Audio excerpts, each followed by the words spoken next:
লাগে, কেউ বা কথা কয় না বুঝে, কেউ বা ভাবে, কেউ বা দেখে, কেউ বা কারো লক্ষ্য রাখে। কথার পিঠে কথার চলে, সম্পর্কের টানে, ভালোবাসা পাল উড়িয়ে মিলিয়ে যায় এক বাঁধনে। সব ভালো তার শেষ ভালো যার, শেষ ভালো যার। ভাইজান, আমরা কিন্তু আসলে সব দিক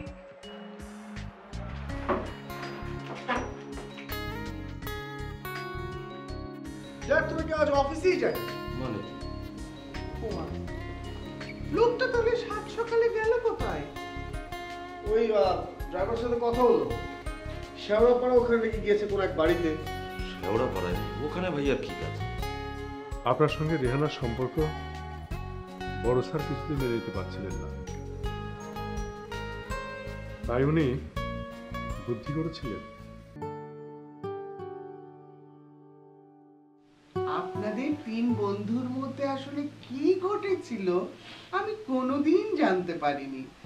আসলে আপনারাও আমাকে কোনোদিন বলেননি, তবে এখন আমি জেনে ফেলেছি এবং আমি মনে করি আমি যেটা জেনেছি একদম সঠিক জেনেছি। আপনি আসলে কি জেনেছেন ভাবি?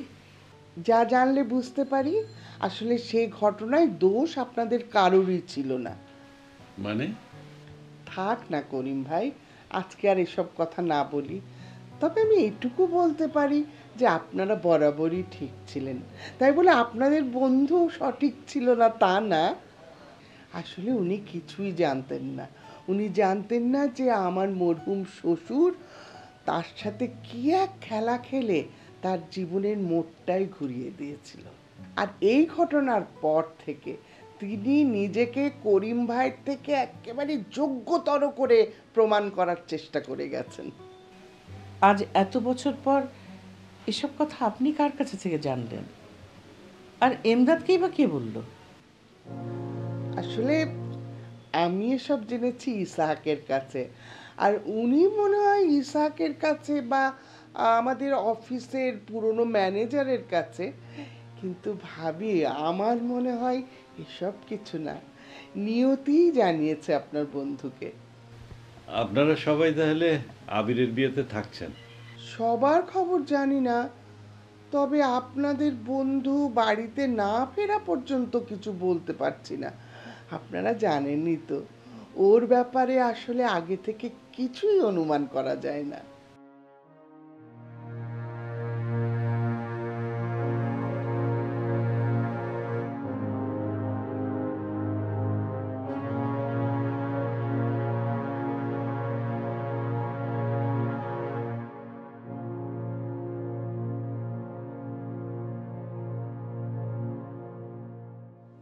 দেখো, আমি কিচ্ছু জানি না। দুইবারই মেলাতে যখন এত কিছুই করলে, পুরোটাই তোমাকে করতে হবে, বাকিটুকু করতে হবে। আমি কিচ্ছু জানি না, প্লিজ। আমি চাই কাল এমদাদ ভাই আবিরের বিয়েতে থাকবেন। আর শুধু আবিরের বিয়েতে আমাদের বাড়িতেই নয়, উনি আমাদের সঙ্গে শিমুদের বাড়িতেও যাবেন বিয়ে পড়াতে। আরে বাবা, আমি সেটা নিশ্চিত করে বলতে পারছি না। মানে ভাইয়াকে তো তুমি চেনো। ভাইয়াকে আমি যতটুকু চিনি তার থেকে অনেক বেশি ভালো করে তোমাকে চিনি, আর এর জন্য আমি এটাও জানি যে কাজটা তোমার দ্বারা সম্ভব। এটা একটু বেশি হয়ে যাচ্ছে না? মানে ভাইয়ার সঙ্গে যদি আমি পারতামই, তাহলে তো 10 বছর আগেই তোমার সঙ্গে একসাথে হতে পারতাম, তাই না? সেটা তো তুমি ইচ্ছে করেই চাওনি। তুমি যদি তোমার ভাইয়ের মনে কষ্ট দিতে চাইতে, তাহলে তুমি আটকাতে পারতেন।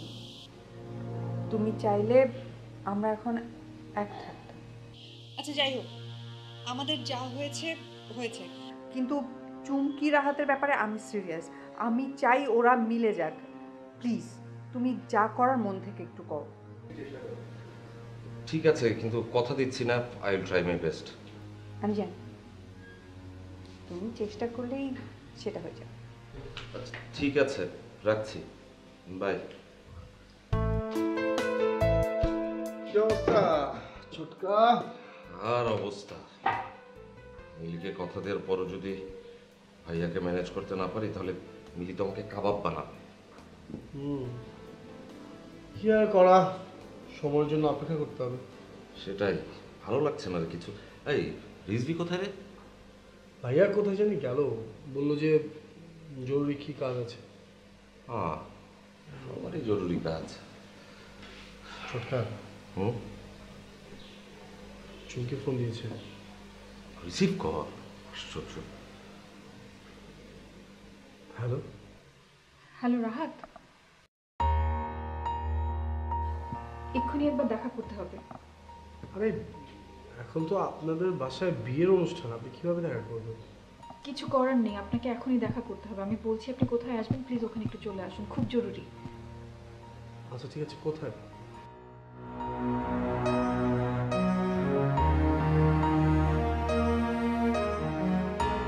আসছি মানে কোথায় যাচ্ছিস? দেখা করবে চুমকি। দেখ শেষ মুহূর্তে সবকিছু একদম। আচ্ছা যাই আগে দেখি, কথা বলি। যা।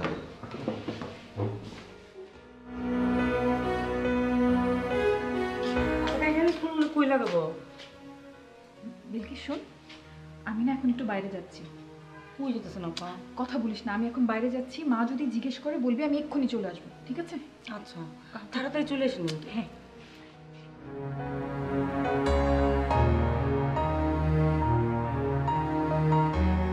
ঢাকা শহরে একাকী থাকা একটি মেয়েকে বিয়ে করতে বাধ্য করার জন্য যা যা করা প্রয়োজন আমরা তাই করেছি। এমনকি তার প্রতিদিনের চলার পথে আমরা কাঁটা বিছিয়ে দিয়েছি। এটা বলতে তো ইসাহাকের মতোই বলতো, আমার কোনো খোঁজ ছিল না।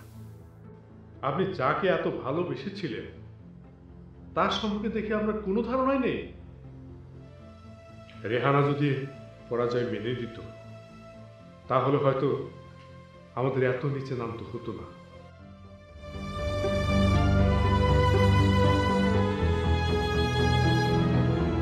বুঝতে পারি স্যার। এবার আমাকে ডিস্টার্ব করতে বারণ করেছেন? না মানে স্যার, বিষয়টা অফিসের জন্য অত্যন্ত জরুরি। বাদ দাও না, ব্যবসা বাণিজ্য অফিস সব বাদ দাও। বারণ করেছি আমি এখানে আসতে। যাও। Sorry sir. সত্য সত্য।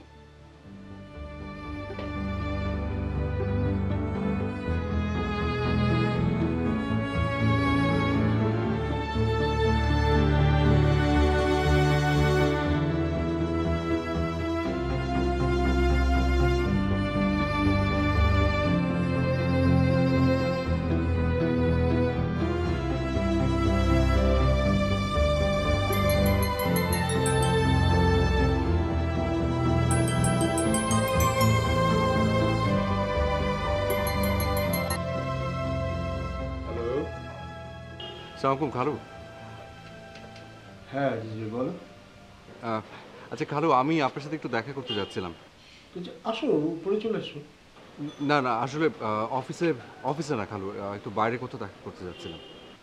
কেন, কোনো জরুরি কিছু? জি, একটু ইম্পর্টেন্ট। আচ্ছা ঠিক আছে, তুমি থাকো। যে আপনি যদি একটু সময় দিতেন। আচ্ছা তুমি দাঁড়াও, আমি আসছি।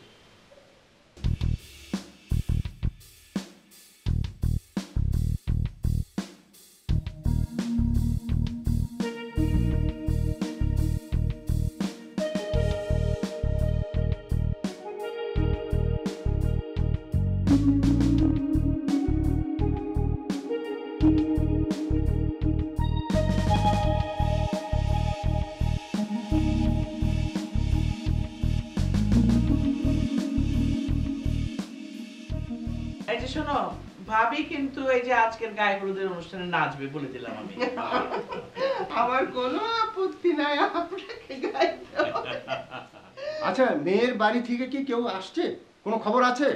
ভাইজান আমরা তো আছি, ভাবিও এসে গেছেন, আপনি টেনশন করবেন না, আমরা নিজেরাই সেরে নেব। তোমরা তো আর মেয়ে পক্ষ না। তোমরা শহরের মানুষ, তোমাদের সমাজ বলে কিছু নেই, নাও থাকতে পারে। আমাদের আদব লেহাজ বলে তো কিছু আছে। আমার এনে আশাটাই ভুল হয়েছে।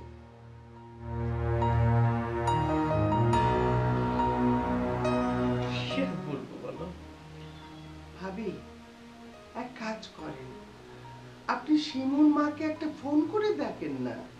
হ্যাঁ ভাবি, আমার মনে হয় সেটাই ভালো হবে। তুমি ফোন করো, আমি ভাইয়াকে দেখি, নিশ্চয়ই রেগে গেছে।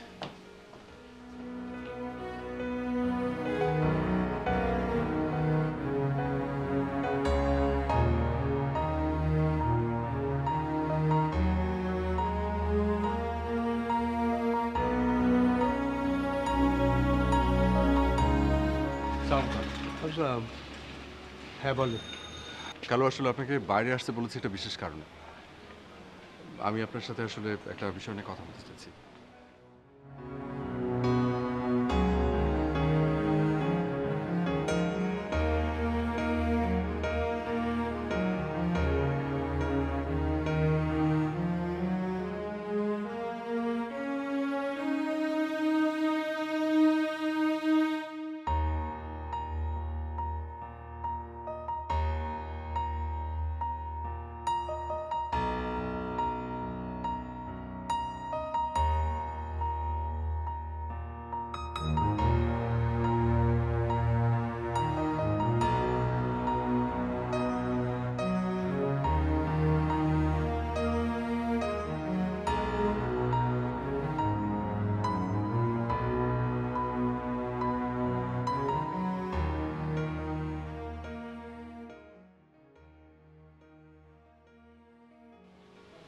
আমার মনে হয় আপনার সহজ হওয়ার সময় আসছে। প্লিজ খান, রাখলে ছেড়ে ফেলেন প্লিজ। ওয়েল, ভরসা বুঝবে না, আমি আমি যাবো আরেকদিন।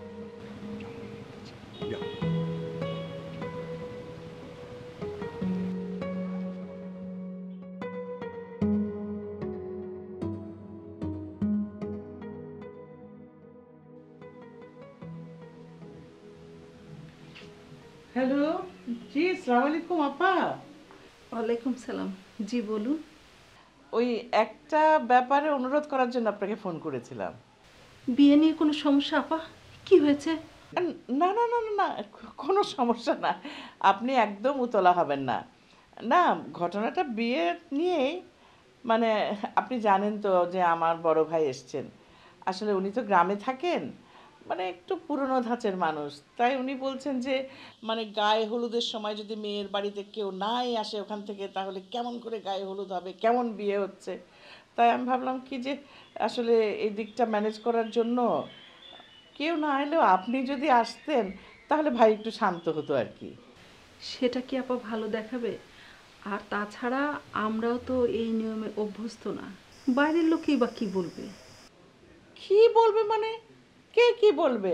আচ্ছা শোনেন, এখানে বাইরের লোক কে আছে? আমার বিপদে আপনি থাকবেন, আপনার বিপদে আমি এগিয়ে আসবো, তবেই না আমরা আত্মীয়। আমরা কিছু না মনে করলে বাইরের লোকের বলার কি আছে বলেন? না না না, কি সব বলছেন আপা?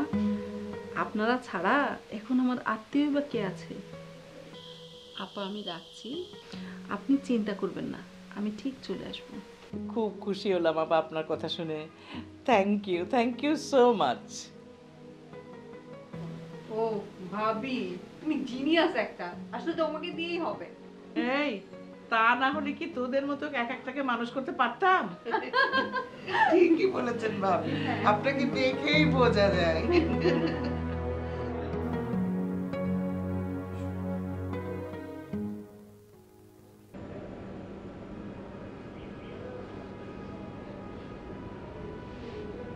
ঠিক আছে, তাহলে আমি বলছি। অনেকদিন আগে কথা, কয়েক বছর আগে, আপনারা যখন আমার ঠিক সামনের বাড়িটাতেই এলেন, একদিন সকালবেলা আপনার গানের সুর ভেসে আসতো। সত্যি আমি শুধু মুগ্ধ হয়ে শুনছিলাম। একদিন, দুদিন, একদিন হয়তো চলেই গিয়েছিলাম। দূরত্ব ছিল শুধুমাত্র এই রাস্তাটুকু, তো দুবারের ভেতরে। আমি ঠিক আপনাদের বাড়ির নিচেই দাঁড়িয়েছিলাম বেশক্ষণ, কিছুক্ষণ পর বোধ হলো যে একটা দেয়াল আছে, সেই দেয়ালটা বাড়ির না, সম্পর্ক। সেই অদৃশ্য দেয়ালটা বুঝতে পারার পর থেকে না আমি একটা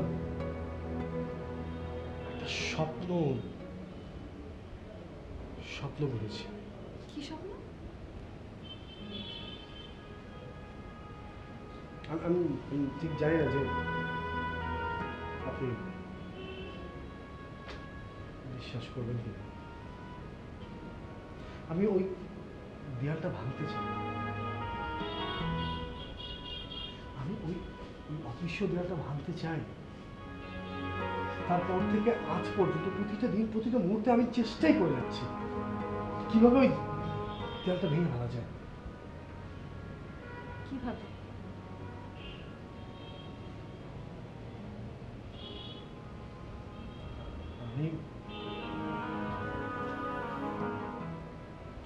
আমি চাই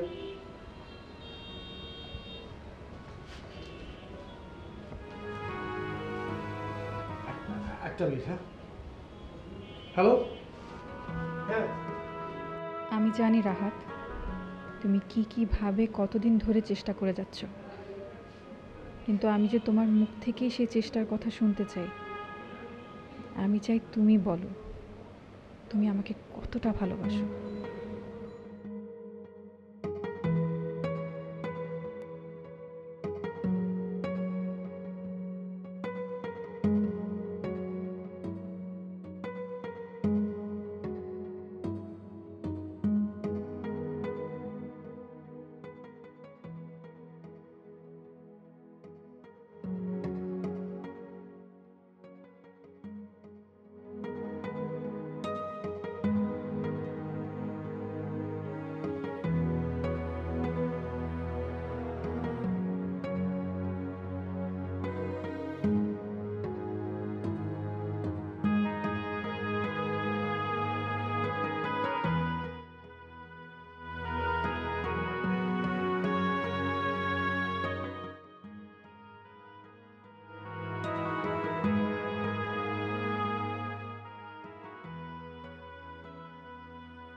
তোকে ভীষণ সুন্দর লাগছে।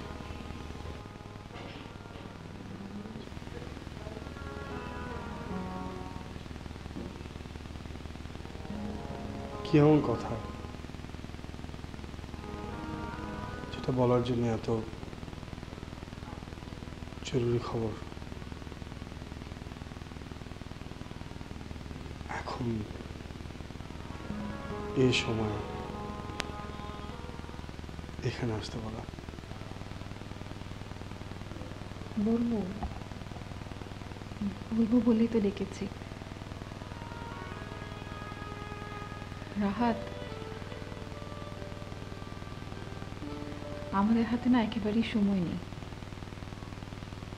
সময় নেই বললে ভুল হবে, কারণ এটাই হয়তো আমাদের জন্য শেষ সুযোগ।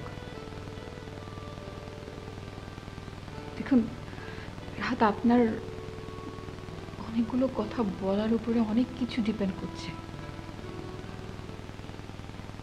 অ্যাটলিস্ট 4টা মানুষের জীবন।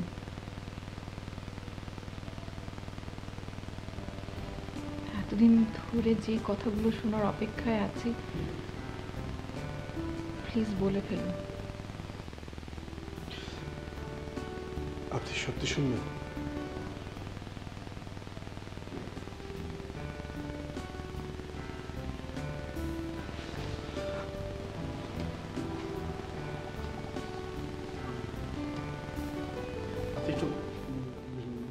দাঁড়িয়ে ওদিকে একটু ঘুরে দাঁড়াবেন? কেন? আমি আপনার চোখের দিকে তাকিয়ে কথাগুলো বলতে পারবো না।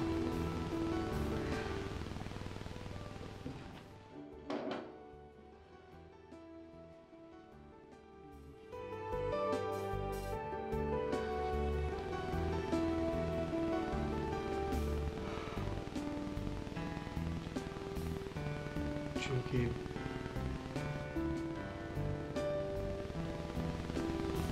আমি তোমাকে অনেক ভালোবাসি। প্লিজ খোলা যাবে না, খোলা যাবে না। আমার কথা শেষ হয় না, আমি কথাগুলো নাহলে শেষ করতে পারবো না। আমি কথাগুলো বলতে চাই। তুমি হয়তো ভাবছো যে আজ এতদিন পরে সে কথাগুলো আমি কেন বলছি। আমি বহুবার চেষ্টা করছি।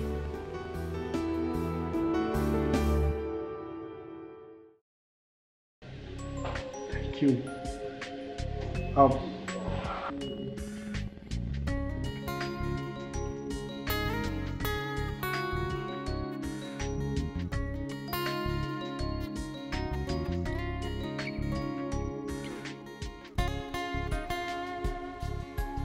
এই যে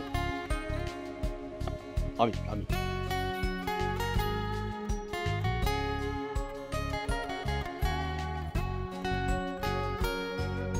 আপনি কিভাবে আসলেন এখানে? আমি ভুল বুঝেছিলাম রেহানা।